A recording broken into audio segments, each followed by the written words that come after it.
नमस्कार। हमारे चैनल वेदांत में आपका स्वागत है। दोस्तों, भगवत गीता पढ़ते हुए जितना आश्चर्य होता है, महर्षि वेदव्यास ने मनुष्य के जीवन को संभालने वाले ऐसे सार्वभौमिक और सर्वकालिक सूत्र कैसे लिखे, उससे कुछ ज़्यादा हैरानी होती है अष्टावक्र गीता को पढ़ते हुए। आखिर महर्षि अष्टावक्र को ब्रह्म और आत्मा के बारे में इतना गहरा ज्ञान कैसे हुआ? इस गीता को पढ़ने का सीधा प्रभाव यह होता है कि आप तुरंत जगत के मिथ्या और आत्मा के सत्य को समझने लगते हैं। यह समझ आपको आपके दुखों से मुक्त करते हुए मोक्ष की ओर आपकी यात्रा शुरू कर देती है। इतनी प्रभावी होने के बावजूद अष्टावक्र गीता भगवत गीता की तुलना में कम पढ़ी जाती है। अष्टावक्र गीता बहुत सहज ही आत्मा से हमारा साक्षात्कार कराती है, लेकिन इतनी सहजता से आत्मा का अन्वेषण करने वाले महर्षि अष्टावक्र के जीवन की कहानी उतनी ही उलझी हुई है। आइए इस महानतम बाल ऋषि की जीवन गाथा से रूबरू होते हैं। महाभारत के 132वें और 133वें अध्यायों में अष्टावक्र के जीवन की कहानी कही गई है। इन अध्यायों के मुताबिक छांदोग्य उपनिषद में जिनका वर्णन मिलता है, ऐसे एक ऋषि थे आरुणि उद्दालक। वह तत्त्वमसि महावाक्य के प्रणेता महर्षि थे। इस महावाक्य का अर्थ होता है तत्त्वम असि, यानी वह तुम ही हो। उन्होंने ही अपने पुत्र ऋषि श्वेत केतु को ब्रह्म विद्या का विशेष ज्ञान दिया। महर्षि उद्दालक के एक दूसरे शिष्य थे ऋषि कहोड़। उनकी सेवा से प्रसन्न होकर महर्षि उद्दालक ने ऋषि कहोड़ को संपूर्ण वेद शास्त्रों का ज्ञान ही नहीं दिया, बल्कि अपनी बेटी सुजाता का विवाह भी उनसे कर दिया। सुजाता जब गर्भवती हुई तो उनका गर्भस्थ शिशु अग्नि के समान तेजस्वी था। एक दिन जब ऋषि कहोड़ स्वाध्याय कर रहे थे तो गर्भस्थ शिशु ने उन्हें टोकते हुए कहा, पिताजी, आप दिन रात वेद पाठ करते हैं, फिर भी आपका उच्चारण अशुद्ध रहता है। शिष्यों के बीच बैठे महर्षि कहोड़ यह उलाहना सुनकर अपमान से तिलमिला गए। उन्होंने गर्भस्थ बालक को शाप दे दिया, अरे तू गर्भ में रहकर ऐसी टेढ़ी बातें बोलता है, इसलिए तू 8 अंगों से टेढ़ा हो जाएगा। इस शाप के फलस्वरूप बालक 8 अंगों से टेढ़ा पैदा हुआ, इसलिए अष्टावक्र नाम से उसकी प्रसिद्धि हुई। महर्षि उद्दालक के पुत्र श्वेत केतु की आयु भी अष्टावक्र के समान थी। ऐसे में मामा भांजे की शिक्षा साथ साथ हुई। दोनों के गुरु थे महर्षि उद्दालक। यह बात जान लेना भी जरूरी है कि अष्टावक्र जब मां के पेट में थे तब सुजाता ने अपने पति ऋषि कहोड़ से पैसों को लेकर चिंता जताई। उनका कहना था कि बालक के जन्म के समय पैसा चाहिए होगा। ऋषि कहोड़ पैसे कमाने के लिए राजा जनक के दरबार में गए। वहां राज पंडित बंदी से उन्हें शास्त्रार्थ करना पड़ा, जिसमें वह हार गए। राज पंडित बंदी ने उन्हें जल में डुबो दिया। जब महर्षि उद्दालक को यह समाचार मिला तो उन्होंने अपनी पुत्री सुजाता को सब कुछ बताकर कहा कि अपने बेटे को कभी यह बात ना बताना। अष्टावक्र जन्म के समय से ही महर्षि उद्दालक को अपना पिता समझते थे और श्वेत केतु को अपना भाई। 12 वर्ष की आयु में जब अष्टावक्र खुद को उनका पुत्र मानते हुए महर्षि उद्दालक की गोद में बैठे थे, तभी श्वेत केतु वहां आए। उन्होंने अष्टावक्र का हाथ पकड़ा और खींचकर दूर ले गए। अष्टावक्र से कहा, यह तेरे पिता की गोदी नहीं है। इस घटना से दुखी बालक अष्टावक्र ने अपनी मां से पूछा, मेरे पिता कहाँ हैं? यह बताओ। नहीं बताओगी तो मैं आपको शाप दे दूंगा। अष्टावक्र के दुख को महसूस करते हुए और उसके शाप से घबराकर मां सुजाता ने सारा रहस्य उनके सामने खोल दिया। इसे सुनकर बालक अष्टावक्र और दुखी हो गए। उन्होंने मन ही मन बंदी से बदला लेने का निश्चय किया और श्वेत केतु के पास जाकर बोले, क्यों न राजा जनक की सभा में चला जाए। सुना है उनके दरबार में बहुत सी हैरान करने वाली बातें होती हैं। विद्वानों के बीच शास्त्रार्थ होता है। हम दोनों विद्वान ब्राह्मणों का शास्त्रार्थ सुनेंगे। हमें बढ़िया भोजन मिलेगा और हमारी प्रवचन शक्ति भी बढ़ेगी। खुद भी उच्च ज्ञान के प्रति जिज्ञासु होने के कारण श्वेतकेतु राजा जनक के यज्ञ में चलने के लिए तैयार हो गए।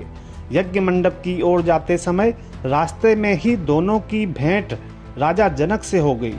उस समय राज सेवक जब उन्हें मार्ग से हटने को कहने लगे तो अष्टावक्र बोले, जब तक ब्राह्मण का सामना न हो तब तक अंधे, बहरे, स्त्री, बोझ ढोने वाले और राजा का मार्ग छोड़ देना चाहिए, लेकिन यदि ब्राह्मण मिल जाए तो सबसे पहले उसी को मार्ग देना चाहिए।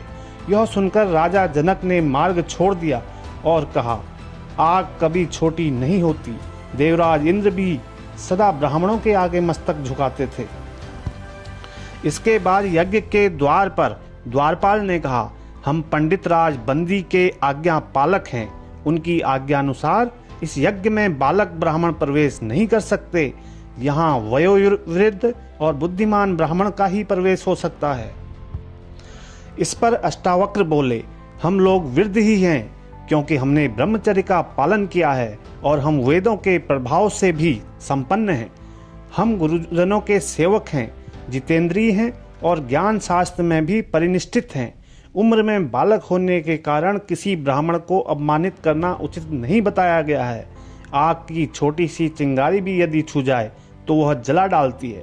उम्र में बड़ा होने, बाल पकने, धन बढ़ जाने और अधिक भाई बंधु हो जाने से कोई बड़ा नहीं हो जाता। मैं राजसभा में पंडित राजबंदी से मिलने आया हूँ। आज तुम हमें शास्त्रार्थ करते देखोगे और बंदी को परास्त हुआ पाओगे। द्वारपाल के संकेत करने पर उन्होंने राजा जनक से कहा, मैं अद्वैत ब्रह्म के विषय में अपने विचार रखने आया हूँ। बंदी नामक वह प्रसिद्ध विद्वान कहाँ है? मैं उनसे मिलकर उनके तेज को उसी प्रकार शांत कर दूंगा जिस प्रकार सूर्य तारों की ज्योति को विलुप्त कर देता है। राजा जनक ने कहा, ब्राह्मण कुमार, तुम अपने विपक्षी की प्रवचन शक्ति को जाने बिना ही बंदी को हराने की बात कर रहे हो। जो प्रतिवादी के बल को नहीं जानते वही ऐसी बातें कर सकते हैं। वेदों का अनुशीलन करने वाले बहुत से ब्राह्मण बंदी का प्रभाव देख चुके हैं। अष्टावक्र ने जवाब दिया, महाराज, बंदी को हम जैसों से शास्त्रार्थ करने का अवसर नहीं मिला है, इसलिए वह सिंह बने हुए हैं। आज वह जब मुझसे मिलेंगे तो रास्ते में पड़ी टूटी हुई लकड़ी की भांति पड़े रह जाएंगे। इस पर राजा जनक ने परीक्षा लेने के उद्देश्य से कहा, जो पुरुष 30 अवयव, 12 अंश, 24 पर्व और 308 अरावले पदार्थ को जानता है, उसके प्रयोजन को समझता है, वह उच्च कोटि का ज्ञानी है। इसके उत्तर में अष्टावक्र बोले, महाराज, जिसमें 12 अमावस्या, 12 पूर्णिमा, 24 पर्व, ऋतु रूपी 6 नाभि, मास रूप 12 अंश और दिन रूप 308 अरे हैं, वह निरंतर घूमने वाला संवत्सर रूप कालचक्र आपकी रक्षा करे।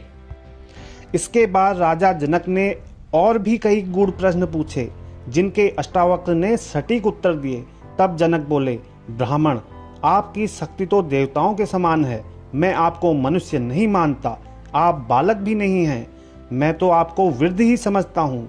वाद विवाद करने में आपके समान दूसरा नहीं, अतः आपको यज्ञ मंडप में जाने के लिए द्वार प्रदान करता हूँ। इसके बाद अष्टावक्र ने बंदी के प्रश्नों के उत्तर दिए और आधे श्लोक को पूरा कर बंदी को हरा दिया। इस पर राजा जनक ने शास्त्रार्थ के नियम के अनुसार अष्टावक्र को ही यह बताने के लिए कहा कि बंदी को किस प्रकार प्राण दंड दिया जाए। अष्टावक्र ने यह निर्णय स्वयं बंदी पर छोड़ दिया। बंदी ने बताया कि वह राजा वरुण का पुत्र है। वरुण के यहाँ भी आपके इस यज्ञ के समान 12 वर्षों में पूर्ण होने वाला यज्ञ हो रहा है।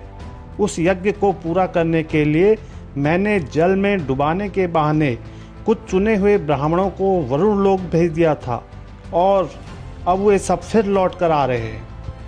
मैं पूज्य ब्राह्मण कुमार अष्टावक्र जी का सत्कार करता हूँ, जिनके कारण मेरा अपने पिताजी से मिलना संभव होगा। वे सभी ब्राह्मण जो बंदी द्वारा डुबोकर मारे गए थे, सहसा राजा जनक के समीप प्रकट हो गए। बंदी स्वयं समुद्र के जल में समा गया। बंदी पर विजय पाकर अपने पिता और मामा के साथ अष्टावक्र अपने नाना महर्षि उद्दालक के आश्रम में लौट आए। बाद में कहोड़ ऋषि ने अपनी पत्नी के पास अष्टावक्र को बुलाया और कहा, बेटा तुम शीघ्र ही इस समंगा नदी में स्नान के लिए प्रवेश करो। जल का स्पर्श होते ही अष्टावक्र के सभी अंग सीधे हो गए। इसी से समंगा नदी पुण्य हो गई। राजा जनक को दिए ज्ञान से संभव हुई अष्टावक्र गीता। अष्टावक्र और उद्दालक के पुत्र श्वेतकेतु दोनों महर्षि समस्त भूमंडल के वेद वेत्ताओं में श्रेष्ठ थे। महर्षि श्वेतकेतु मंत्र शास्त्र में निपुण थे। कहते हैं कि उन्होंने मानव रूप धारणी सरस्वती देवी का प्रत्यक्ष दर्शन किया था। उन्होंने अपने समीप आई सरस्वती से प्रार्थना की थी, मैं वाणी स्वरूपा आपके तत्व को यथार्थ रूप में जानना चाहता हूँ। उसी के फलस्वरूप वह निष्णात विद्वान बने। अष्टावक्र वाद विवाद में बड़े कुशल थे। वह आत्मज्ञान में भी बड़े निपुण और योग विद्या में भी प्रवीण थे। मार्ग में जब राजा जनक मिले तो उनके वक्र रूप और कुरूपता से राजा के चित्त में घृणा भाव भी उदित हुआ था। अष्टावक्र ने अपनी आत्मविद्या के बल पर राजा के मन की घृणा को पहचान लिया और ज्ञान का उत्तम अधिकारी जानकर कहा, हे राजन, मंदिर के टेढ़ा होने से आकाश टेढ़ा नहीं होता और मंदिर के गोल या लंबा होने पर आकाश गोल अथवा लंबा नहीं होता। कारण स्पष्ट